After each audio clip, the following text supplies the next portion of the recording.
and welcome to the Semex podcast. My name is Clarissa McCallum. I'm a marketing coordinator here at Semex, and I'm joined as always by Brenda Lee, our communication specialist. Hi, Brenda. Hey, how are you today? Good, thanks. How are you? I'm great. Good. Well, today we've got another fun episode celebrating an anniversary, and we're celebrating Brad Sayles' 35th anniversary on this episode. So I think we've got a really fun one and kind of a deep dive into the last 35 years that some people will recognize some of the memories. And yeah, I think it's a good one. Yeah, no, I think it's really great. Brad talks about his mentors and what that meant to him coming up as a young man in AI. He was 21 when he was first hired. So that's pretty impressive. It means he's still a young man by now. Yes. Hasn't aged a day. But No. yeah, just great stories. And Brad's a great storyteller. And I think it's a really fun episode. I'm excited for people to hear it.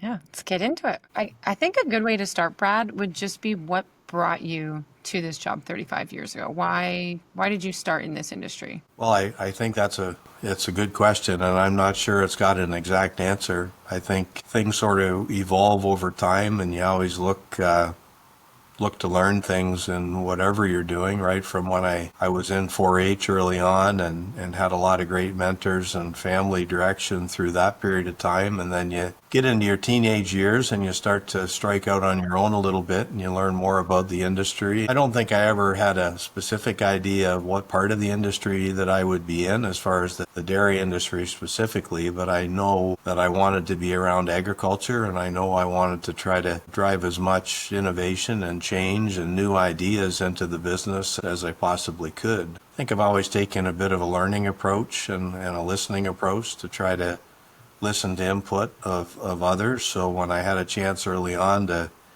work with boards of directors and sire committees and all of those kinds of things and visit a lot of farms, it really became evident that I was in a spot that I liked, and I saw a big future in what the company and the business and the industry was doing, and so I stayed and I always looked for something different or new or innovative to do, and I think that's why I probably traveled myself through quite a few different positions in the industry over the years. And you were quite a young man back then. How old were you when you first started? Yeah, I guess I would have been 21 when I Wow. first started. I just had finished 4-H. I graduated from Ridgetown College at the time, which I don't know how much you learn at college. I think you learn how to learn and you learn how to deal with different kinds of people. But I think it also gives you the confidence to strike out on your own. And in the early days, things were certainly a lot different at that time in how we carry out positions and what you did. Yeah, it was certainly a great start for me when I was able to start as young as I did. And that era was quite a bit different than what we're in right now. So what was that era like? Young Brad Sayles heading out into the world. I came in as a kind of a sire analyst, or you'd probably call it product support today, that type of a role. I worked very closely with Lowell Lindsay, who is the one that hired me in the first place. Thank you, Lowell. But also worked with Merv McCory and Paul Larmer in the early days. And then, of course, Wilbur Shantz was our general manager. And it was, there were no computers around the office. I remember you hearing typewriters and piles of paper everywhere, but no computers and no printers, and there was a photocopier and a fax machine, and that was about the extent of it, I think, at that time. But early on, you had to, really to take from 4-H, you had to learn to do by doing, and you had to get out on the road and visit as many farms as you possibly could, looking at daughters of bulls that were going to have, new genetic evaluations coming up. We always tried to see as many daughters as we could to get an idea of what mating should be focused on for the next generation. And in the early days, I had an awful lot of guidance from our technicians in the field. And we had branch offices and through Northern Ontario and Eastern Ontario by Peterborough and Elmira and up through Wingham and Markdale and all through those areas. And in those early days, boy, those technicians and the branch managers, I couldn't have done what I did because I would show up at their office at 6 or 6:30 in the morning when they were getting their calls organized, and I'd say, well, I need to go to these 15 places today. Could we put them on a map, please? There was no GPS or anything like that. So you had to do a lot of that back work to get things organized. Definitely different than the way it is now to be able to get all of that organized. You mentioned, Brad, that you've held a lot of roles in these 35 years. Some coming to mind, you mentioned the product development side of things, sales, marketing as well, and now Chief Operating Officer. Is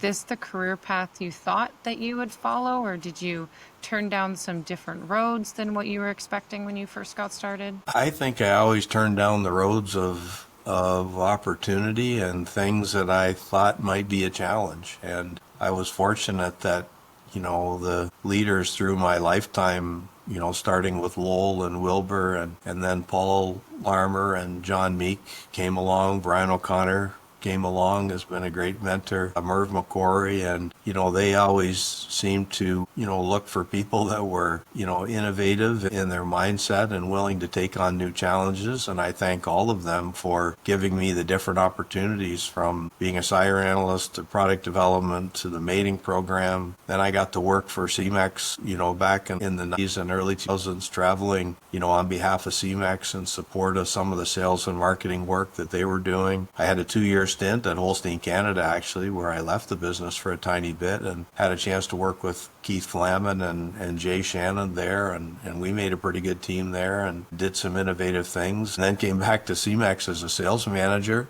in about 2007. And then I was a sales manager for a few years, moved into a marketing role, and then 2015 back into product support and product development, and then started to learn more about the operations side and took that on as well. So lots of variety, I guess. You talked about the era when you first started, about typewriters clacking in the background and paperwork and having maps to go look at daughters. A lot has changed. What do you think has been the biggest change you've seen in the industry? I think a lot of people would say genomics or sex semen. What do you think? Well, I mean, the easy answer to that question is technology, but I think the biggest change is actually the diligence that farmers in Canada in particular have adapted new ways of doing things, new ideas that come along, new technology when it makes sense and it can, help them increase their profitability, but also new technology that's better for the animals. And I think the level of management that we have on our beef farms in Canada, the feedlots, on our dairy farms, the level of management and the care that they take with their animals and producing the product that I think we're all very proud of in Canada, I think has been, constantly changed for the better. So I think that's really what has driven the change that I've seen. Mm-hmm.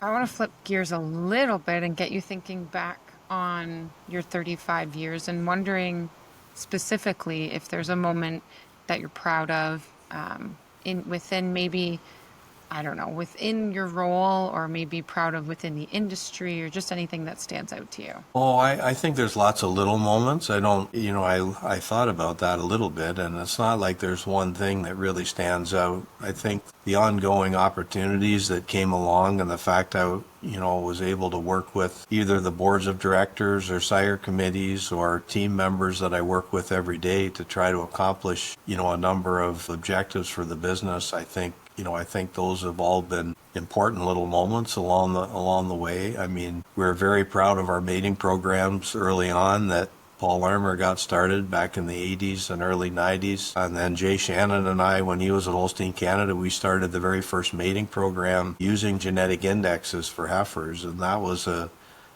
big change. And then we started to incorporate genomics and into, of a lot of our strategies and into a lot of the solutions that we bring to our customers. Immunity Plus was a big one, and the work with Bonnie Millard and the University of Guelph. And when I first was able to see the results of that early research and to figure out that immunity in an animal's ability to resist disease had a heritability factor that was that high, I knew we could make improvement, and always had confidence in that right from the beginning. And I think the development of that brand for Semex, has been rewarding. But what is most rewarding is the validation results that, we've been able to take a look at now that it's been in place for so long, that these high immune animals they just get sick less often. And I often, in my early time in visiting all those farms, farms would always identify their best cows as the ones that never caused any trouble, and they never got sick,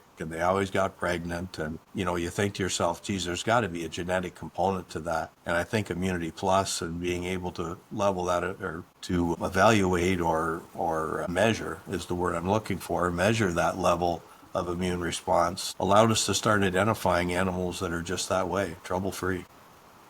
Yeah, and it's a technology that continues to grow and expand, Yep. which is That's, fantastic. that's right.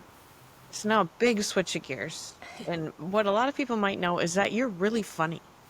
Right. You're a very funny person. Okay. And I'm very confident everyone that works with you has a funny Brad Sayles story, something that we've enjoyed a laugh together. But what do you think a memory is that you look back on and makes you smile and makes you laugh still to this day? And I'll share mine afterwards. Okay. Well, there's quite a few of them. I don't know which would be the best one. Probably there was a time that I went to Japan, and I was there for about 2 weeks, and I judged 3 or 4 shows when I was there, and I traveled with, I think, 8 or 9 different sales reps, and every night you were in a different hotel, and most of the hotels, they didn't have beds. You just had a bamboo mat to lay on. And I was in little cars and trains and all of these kinds of things, but as you know, with the culture of Japan, the culture is everywhere you go, you get a little gift or you get a present. So when you're with a different sales rep every day, you have a traditional Japanese dinner every night, which is one thing in itself, but you end up with about 20 little gifts, and some are bigger than others. And one of the gifts that they gave me was a geisha doll in a glass case. And the glass case was about 15 inches cubed. It was bigger than 12 by 12 by 12. It was like 15 or 16 inches. It wasn't in a box. It just had a little ribbon tied around it. Wouldn't fit in a normal bag, didn't fit in a suitcase. So I get to the airport on my way home, and I had this extra bag I had to buy with all these little knickknacks in it. And I'm sitting there holding this geisha doll, getting on the plane, and the stewardess, she just looks at me and says, "What are we going to do with this thing?" And I don't know what she did with it, but I got it home in one piece. So that was a good trip for sure. You still have it? I still have the box. Yep. Yes, very nice. Well, my funny Brad Sayles story is you and I were working late one night at Gencor, and Brad was the one that hired me onto Gencor a long time ago. But we were working late, I think getting ready for a zone meeting or something, getting things organized, and all of a sudden I hear you yelling. And you were really yelling. You might not even remember this, but I went over to your office and your monitor was smoking. Like Right. right up out of the monitor. And we really didn't know what to do. We unplugged it and I think we both went home. Prayed Yep. for the best. That's right. Yeah. Make sure That's there's a good no time to go home. fire. Well, that's it for tonight. Yep. That's pretty good. That is a good one. I haven't spent a lot of time with you, Brad, but the 2 Christmas parties that we've sat beside each other have been a hoot, and I won't go into details on them, but Yeah. those have been my highlight for sure. Yeah. Most of the Christmas parties are always pretty interesting. Holiday parties. Yeah. That was a big switch up there, Brenda. It was. And now we're going to do it again.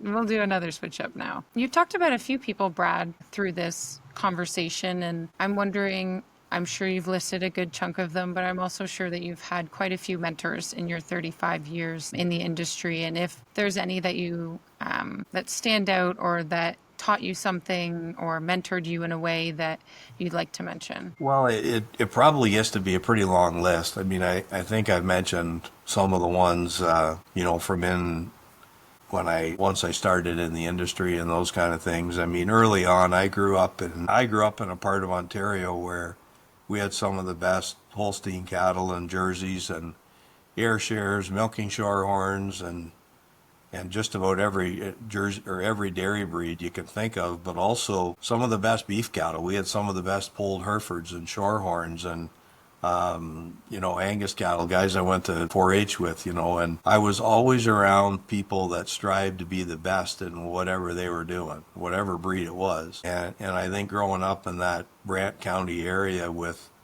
all those people that at the time you really didn't think about it, but they all led whatever breed association they were involved with. They were leaders of milk marketing boards, and soil and crop associations. They were all 4-H leaders. They all went to junior farmers, and they all knew that working with the next generation and tried to build things better as you move forward was critical. So, in the Jersey breed specifically, the Butcher family was close to where we were, and we went on lots of cattle trips with them, to the U.S. and showing at different places. R.F. Brown in Browndale was just a few miles away, and I, of course, got to know and watch and listen to Doug a lot, but David and David Brown was a great mentor for many of us in the industry, and I think what David taught everybody was details matter and diligence mattered and doing things consistently mattered, and asking questions and listening was absolutely critical. I think a lot of people with David probably didn't realize that those were his best traits, as he developed his career. And then there's lots of other guys. I remember there was a guy named Norm Bagg that was classifier for a long time and bred a great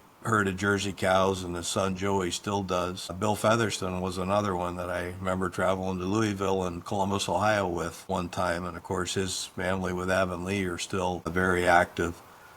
John Wheat was a firefighter from St. George that I got to travel a lot with, showing cattle, and taught you a lot about dealing with different kinds of people. Don McKeag, Norval Acres in Quebec, was another one when I was younger that was really a person that you'd look up to an awful lot. And then once I got into Semex here, I mentioned some of the staff, but all the boards of directors that I've worked with over the years at Semex, at Holstein Canada, the sire committees in the early days, those people all have great intentions, and you learn something from the leadership that they all show. So a pretty big list. I'm sure I missed some important people. Obviously, your family early on, and my family with my parents and my grandparents on both sides of the family were always very important.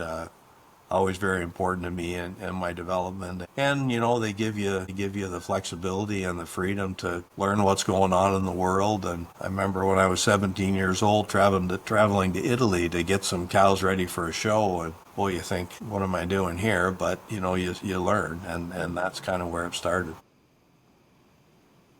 What advice would you give to somebody just starting out in their career, a young person? Oh, start early.